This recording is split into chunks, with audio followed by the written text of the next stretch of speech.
আজকে যিনি আমাকে দাওয়াত করেছেন, যার ওসিলা করে আমি আপনাদের মাঝে উপস্থিত হয়েছি, আমার শ্রদ্ধাভাজন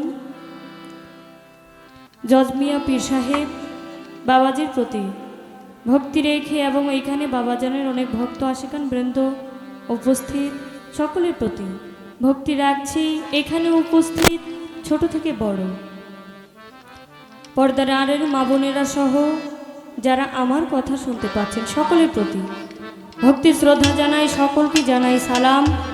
আজকে যারা বাদ্যযন্ত্রে আছেন চমৎকার, যারা বাজাচ্ছেন সারা রাত্র বাজাবেন, সকলের প্রতি ভক্তি শ্রদ্ধা জানাই। এবং আজকে যার সাথে গান করব আপনাদের অতি সুপরিচিত মুখ, আপনারা যাকে সবাই চেনেন, আমার শ্রদ্ধাভাজন নুরুল আমিন সরকার ভাইয়ের প্রতি ভক্তি শ্রদ্ধা জানাই এবং ভাইয়ের সাথে যারা আছে সালাম রাখি।